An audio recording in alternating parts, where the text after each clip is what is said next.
दोस्तों सुजलॉन एनर्जी की बात करें तो यहाँ पे हमारे पास जून क्वार्टर की शेयर होल्डिंग पैटर्न आ चुका है और यहाँ पे जो मैंने बात आपको लगातार बताई थी वो बिल्कुल सच साबित हो रही है, क्योंकि यहाँ पे एफआई, डीआई और म्यूचुअल फंड ने जम के खरीदारी की जून क्वार्टर में। यहाँ पे होल्डिंग सिर्फ कम हुई है तो वो है जनरल पब्लिक की।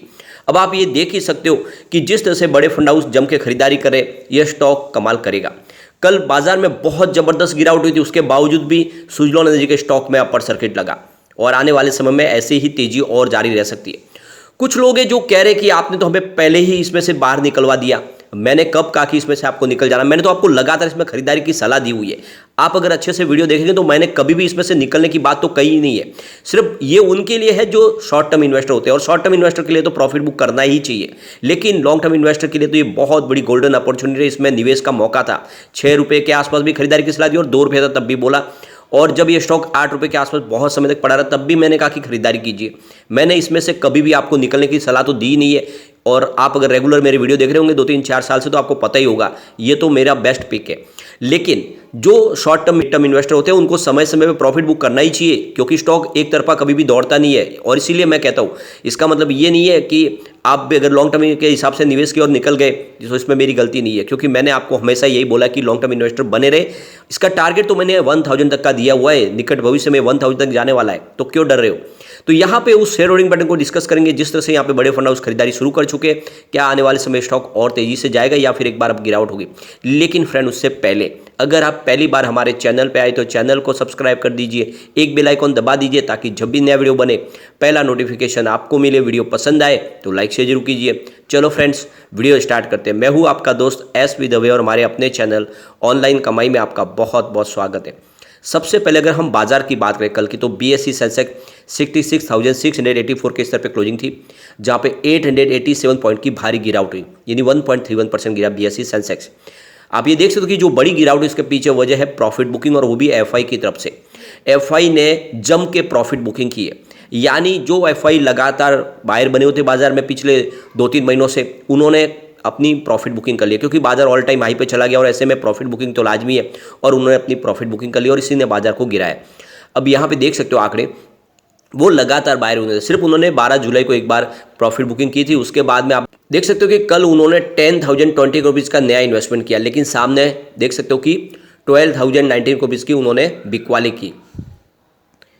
इस तरह से जो उनका बिकवाली का आंकड़ा निकल कर आया वो 1998 करोड़ रुपीज़ का, यानी कल उन्होंने लगभग 2000 करोड़ के आसपास की बिकवाली कर दी है। और इससे पहले 12 जुलाई को उन्होंने बिकवाली की थी, लेकिन उसके बावजूद भी अगर आप देखें तो अभी भी उनकी जो खरीदारी का आंकड़ा है वो 17,697 करोड़ रुपीज़ के आसपास है।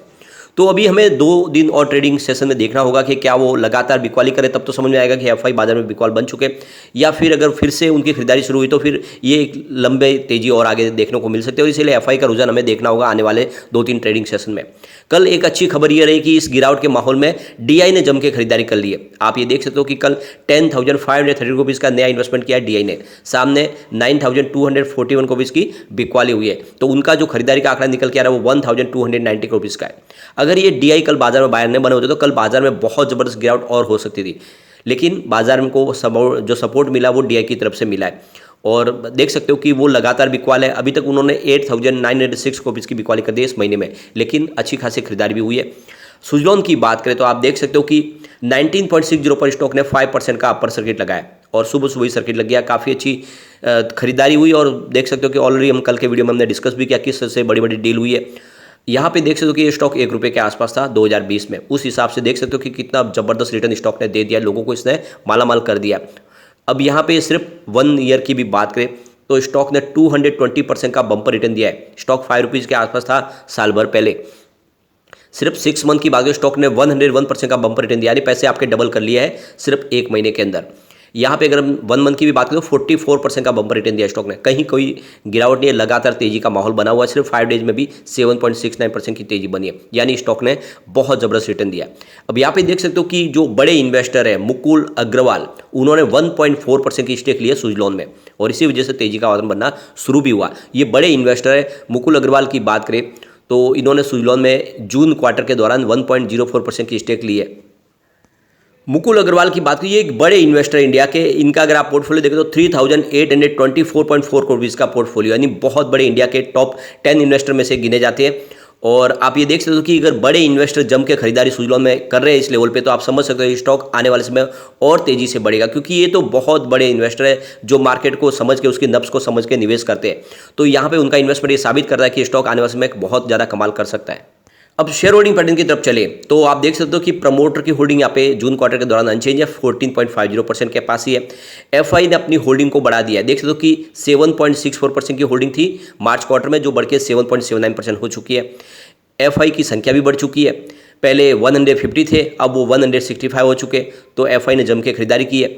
इसके अलावा अगर हम बात करें यहाँ पे म्यूचुअल फंड की, तो म्यूचुअल फंड की भी होल्डिंग बढ़ी है, देख सकते हो कि 0.08% की मामूली सी होल्डिंग थी जो बढ़ के 0.74% तक पहुंच गई है, यानी ज़बरदस्त निवेश बढ़ा है। अब म्यूचुअल फंड की संख्या देख सकते हो कि 8 से 11 हो चुकी है।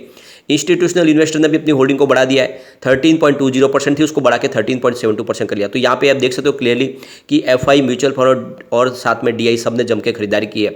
अब प्रमोटर होल्डिंग की बात अगर करें तो यहाँ पे आपको 3 क्वार्टर से अनचेंज दिखाई देगी, कोई भी यहाँ पे आपको किसी प्रकार का फर्क नहीं दिखाई देगा, और गिरवी शेयर भी 80.77% के रखे हुए। और इसके अलावा अगर आप देखें तो एफआई की बात करें तो उनकी होल्डिंग आपको यहाँ पे बढ़ती हुई दिखाई देगी। दिसंबर में 7.70% की होल्डिंग थी, जो 7.6% हुई थी मार्च में। मार्च में होल्डिंग एफआई की कम हुई थी, लेकिन इस बार 7.8% हो गई है, तो एफआई का होल्डिंग आपको बढ़ता हुआ दिखाई देगा। डीआई की बात करें उनकी 5.8% की होल्डिंग थी, जो मार्च क्वार्टर में 5.6% हुई, तो डीआई ने भी अपनी होल्डिंग को कम किया था मार्च में, लेकिन इस बार 5.9% हो गई है। तो जून में डीआई की होल्डिंग भी बढ़ चुकी है। जनरल पब्लिक की होल्डिंग 72% के आसपास थी दिसंबर में, जो 72.3% के आसपास हुई थी मार्च में, यानी जनरल पब्लिक ने अपनी होल्डिंग को बढ़ाया था मार्च क्वार्टर में, लेकिन इस बार 71.8% पर आ गई है। तो यहाँ पे जो शेयर होल्डिंग पैटर्न में देख सकते हो कि जो होल्डिंग कम हुई है वो सिर्फ जनरल पब्लिक की है, बाकी सारे जनरल पब्लिक के शेयर है वो एफआई, डीआई ने खरीद लिए। यहाँ पे देख सकते हो कि अलग अलग प्रमोटर होल्डिंग की बात करें तो रंबाबेन उका भाई की बात करें, यहाँ पे 3.79% की होल्डिंग है। गिरीश आर तांती की होल्डिंग 0.80 है। तुलसी आर तांती और देख सकते हो कि विनोद आर तांती, इनकी जो है, इनका जो ट्रस्ट है उनकी होल्डिंग 0.42% के आसपास है। इसके अलावा विनोद तांती और देख सकते हो कि इसमें रणछोड़ भाई, रामजी भाई, उनकी 0.42% की होल्डिंग है। विनोद आर तांती की होल्डिंग 0.24% है। इसके अलावा प्रणव टी तांती की होल्डिंग यहाँ पे 0.14% है। जितेंद्र तांती की होल्डिंग 0.07%, तुलसी आर तांती 0.04%। और इसके अलावा अगर आप देखें तो यहाँ पे तांती होल्डिंग की भी कुछ शेयर होल्डिंग पर मैं आपको दिखाई देगी, जिसमें आप देख सकते हो कि करीब 5.63% की होल्डिंग है। इसके अलावा समनव्य होल्डिंग प्राइवेट लिमिटेड की 2.93% की होल्डिंग है, तो ये एनी अदर में आपको दिखाई देगी। अब यहाँ पे कुछ देख सकते हो कि फॉरेन पोर्टफोलियो इन्वेस्टर कैटेगरी में 6.66% की होल्डिंग आपको दिखाई देगा। फॉरेन इंस्टीट्यूशन होल्डिंग 0.98% की है। और इसमें इसके अलावा दूसरी तरफ देखें तो फॉरेन पोर्टफोलियो कैटेगरी 2 में भी 0.15% की होल्डिंग है। बात अगर हम बैंक की करें तो इनकी 4.03% की होल्डिंग है, जिसमें आईडीबीआई बैंक की 1.49% की होल्डिंग है। बैंक ऑफ बड़ौदा ने भी यहाँ पे 1.24% की होल्डिंग ली हुई है। इसके अलावा अगर आप देखें एलआईसी की यहाँ पे 1.12% की होल्डिंग है। अब ऐसे इंडिविजुअल शेयर होल्डर्स जिनकी होल्डिंग 2 लाख से ऊपर की है तो 21.36% है, जिसमें आपको मुकुल महावीर अग्रवाल नाम दिखाई देगा, जिनकी 1.04% की होल्डिंग है। तो एक तरह से देख सकते हो कि ये रिटेल इन्वेस्टर कोटे से इन्होंने बहुत ज़बरदस्त शेयर उठाए, यानी पूरी उनकी होल्डिंग ही पूरे यहाँ पे 1% के आसपास है सुजलॉन के पूरे आपके इसमें मार्केट कैप में देखें तो काफ़ी भारी निवेश किया है यहाँ पे मुकुल महावीर अग्रवाल ने। अब ऐसे शेयर होल्डर जिनकी होल्डिंग 2 लाख से कम है वो 24.53% के आसपास है। इसके अलावा देखें तो एनी अदर स्पेसिफाई में 1.65% की होल्डिंग है। HUF 1.64% है। Clearing member 0.01। अब यहाँ पे कैनन रियल्टी प्राइवेट लिमिटेड की 1.93% की होल्डिंग है। इसके अलावा सुरक्षा बिल्डवेल की बात करें तो 1.54% की होल्डिंग आपको दिखाई देगी। इसके अलावा Aditya thermal energy private limited की भी 1.41% की होल्डिंग है। सन पेट्रोकेमिकल्स प्राइवेट लिमिटेड की 1.41% की होल्डिंग है।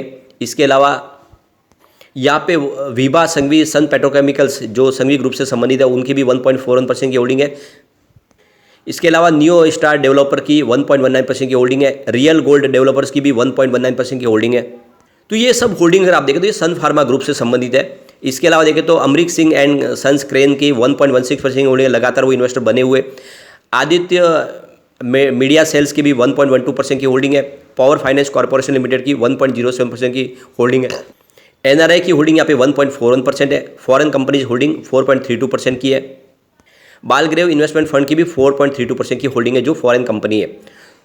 तो ये आप देख सकते हो कि बहुत ही शानदार खरीदारी है और इसमें देखें तो सिर्फ प्रमोटर की होल्डिंग भले आपको इस समय 14% के आसपास दिखा है, लेकिन कुछ ऐसे बड़े प्रमोटर के तौर पे काम करने वाली कंपनी जैसे कि सन फार्मा, जिनकी भी काफ़ी अच्छी होल्डिंग है प्रमोटर कोटे के हिसाब से 7-8% की होल्डिंग तो सन फार्मा ग्रुप की है। और भी कुछ ऐसे बड़े इन्वेस्टर जिन्होंने निवेश किया हुआ है टाइम से वो अपनी होल्डिंग को बनाए रखे हुए, ये सुजलॉन की मजबूती का सबूत है। उनको भरोसा है कि सुजलॉन कमाल करेगा और जिस तरह से मुकुल अग्रवाल ने एक बड़ी स्टेक उठाई है वो इशारा है कि स्टॉक एक लंबी रेस का घोड़ा है। तो लॉन्ग टर्म इन्वेस्टर के लिए काफ़ी अच्छा मौका है, इस समय आपको इन्वेस्टमेंट कर लेना चाहिए। लेकिन फ्रेंड, कोई भी इन्वेस्टमेंट करने से पहले अपने फाइनेंशियल एडवाइजर से एक बार ले लें या अपना खुद का रिसर्च करें, क्योंकि मैंने वीडियो आपके एजुकेशनल पर्पज के लिए ही बनाया। वीडियो पसंद आए तो लाइक शेयर कीजिए और चैनल को सब्सक्राइब कर दीजिए। Thank you friend.